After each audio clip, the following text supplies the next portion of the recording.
Hello, everyone, and welcome back to our second interview with the Dance House. And today we have a very special guest. Sophia.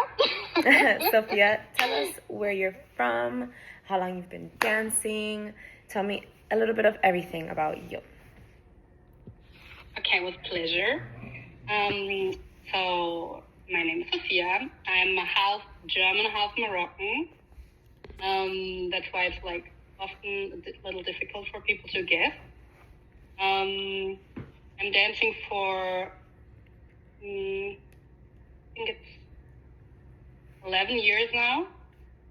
But I would say out of those 11 years, 6 years were like my beginner years. And then I finally understood what's out there.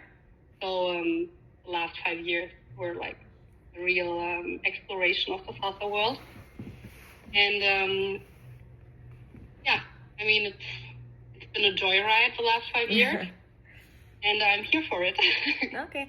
And then you said you spent the first couple of years as a beginner, and then you really found out what's out there. What was that moment like? When did you realize oh, there's more, or I can learn more, Mm-hmm. or what? When was that moment? I actually remember that moment really well because it's just the time when I started to go to university and went to salsa parties by myself. So not with the dance school group that I've used to go with. Mm-hmm. And because if you always go in the same group and you have rehearsed patterns, then you make sure that you can dance them on the dance floor, right? Right. But when I started to go by myself and started to dance with different leads, which was scary, of course, at first, I realized that, hey, even though they dance very different patterns, I still understand what they want from me. So there must be actually a language that everyone understands. Right. And there must be so much out there that I don't understand, I don't know. And once I started with this, I was like, okay, I'm sure there's so much I don't know, and I want to find out. Oh, nice. And then is that when you kind of started going out and traveling, dancing with so many different people? Mm-hmm. So when I went to my first festival, I thought, hey, you're a dancer. You can do all the workshops and then go social dance. Mm-hmm. I couldn't even dance on two back then. I mean, I knew what it was, but I went to a more on two focused festival. Okay. And I did all the workshops, and I did none of the socials. Like I went, I looked around, and I was like, I have no idea what is going on here. I love it, but my body's literally shaking from all the workshops I've done. Right. So I remember I had like one or two dances, Friday and Saturday. Also, I danced with Super Mario that first weekend ever. Who danced, of course, on one with me. I was so happy. And immediately, amazing dance. Yeah, it was really incredible. And I also danced with a friend who's like a really good friend today, who danced with me on two. And I remember I had no idea what he was doing. And now this is a beautiful memory to look back to. Because back then I was like, hey, I'm really enjoying this. I know that I will enjoy this, but I actually don't understand. Yeah, like you don't understand that.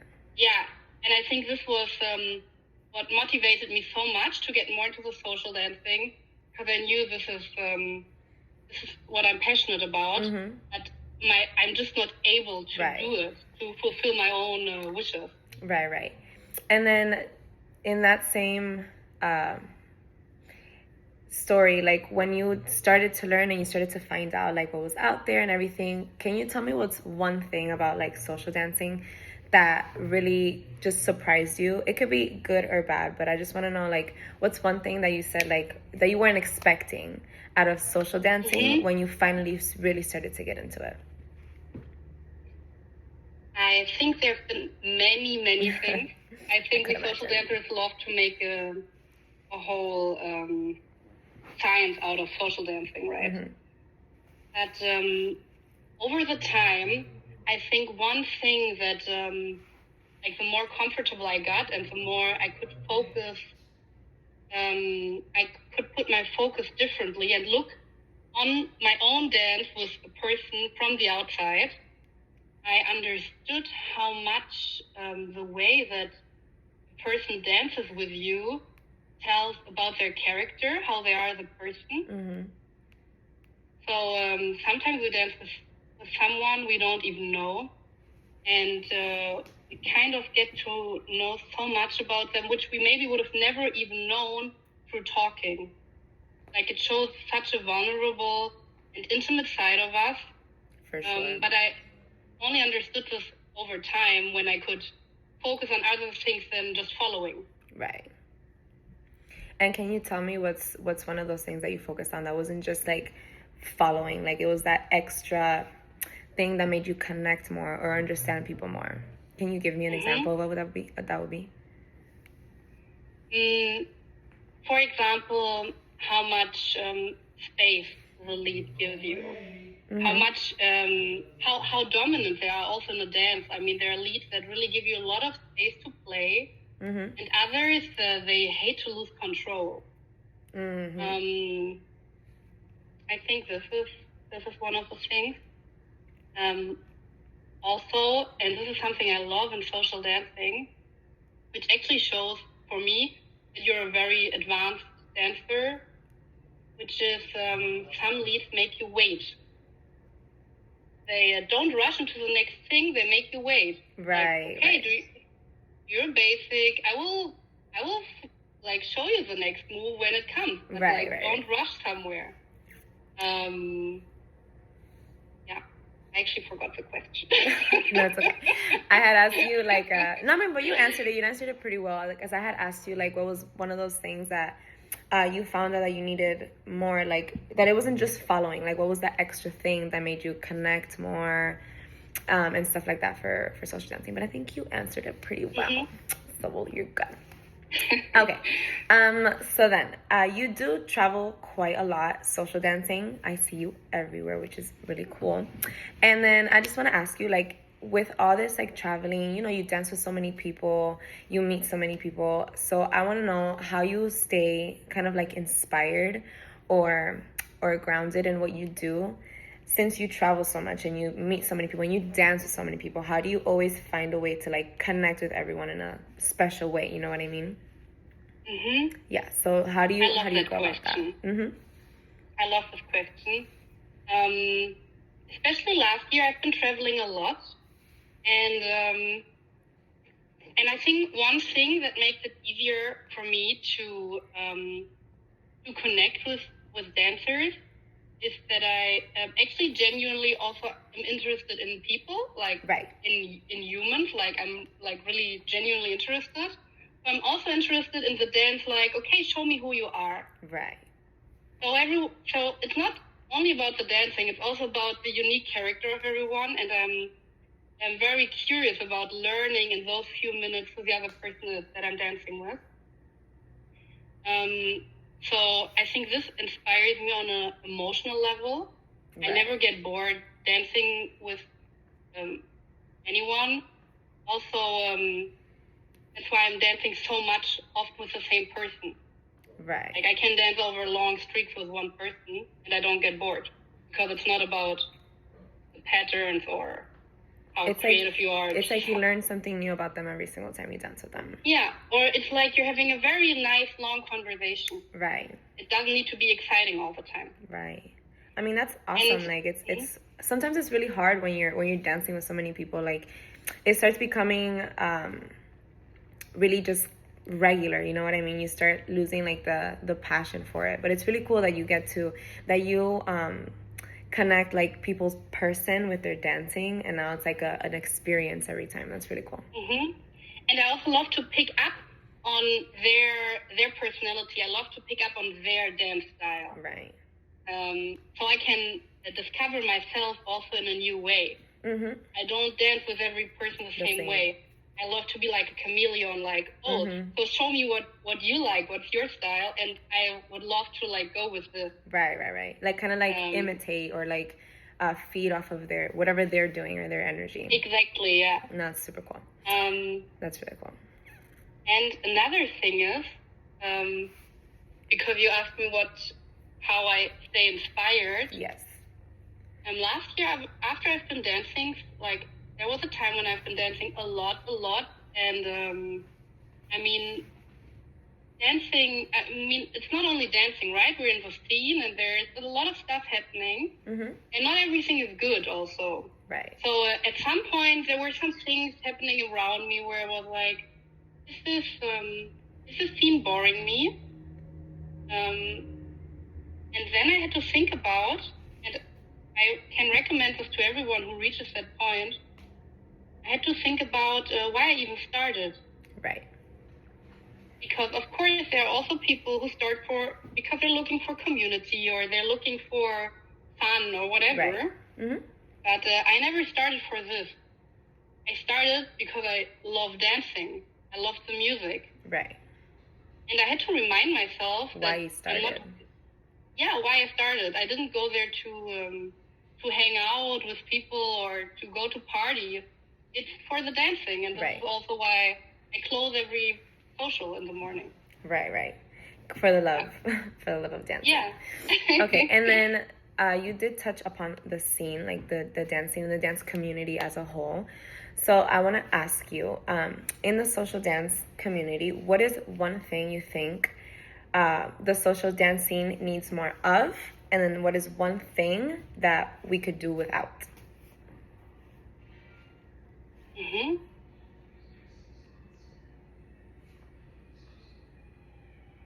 Oh, there's so many things. She's like, which one do I say? There's so many. Thinking what would make the biggest impact. Right. I mean, there are obviously power dynamics, right? Right. And I think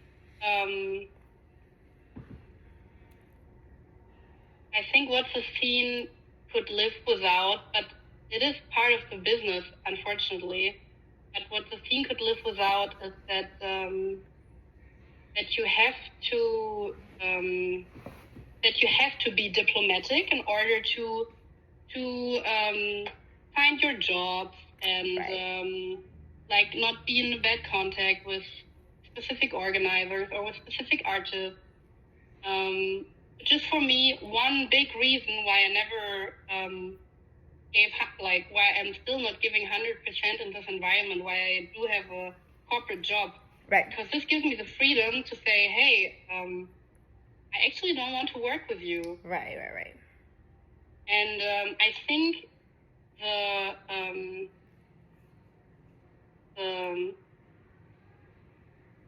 scene could live without these power dynamics that we have at the moment. Between like the dancers and the organizers, you say? Or this rigid structure that has been built over so many years. And as a dancer, I mean, when you come purely from the art of dancing, it's hard to find your place. Right. And what I think we need more is authenticity.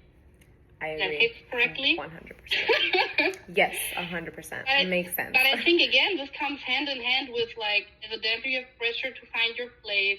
Right. Like, because you want to work in the scene.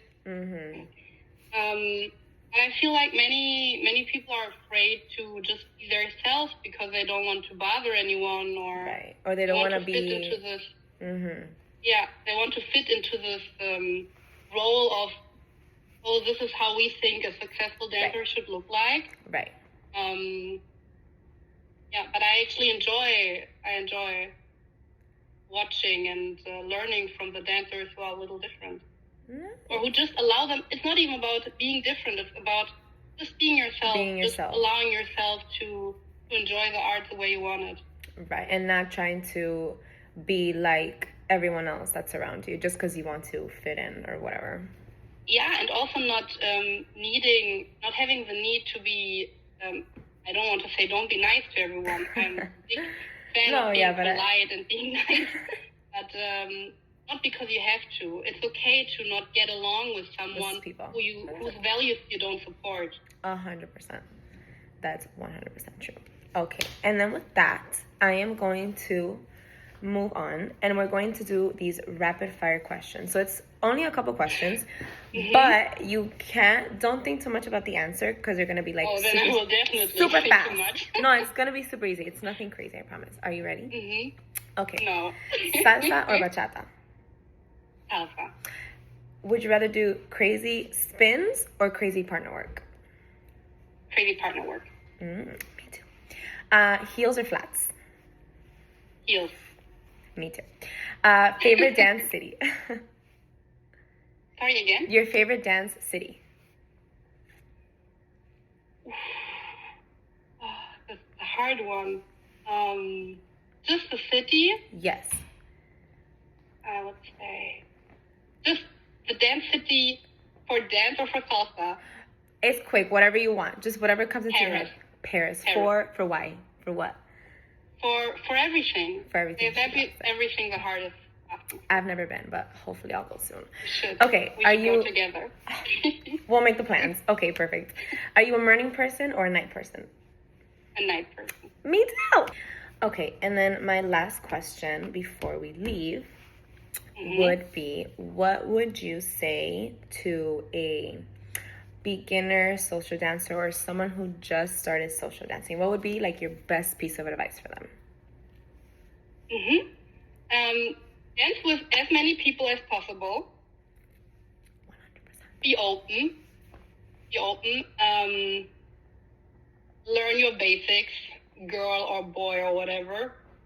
Like, learn your basics. Basics are important. Like, learn your techniques. And then be open. Dance with everyone. Don't be shy. At least not on the dance floor. Yeah.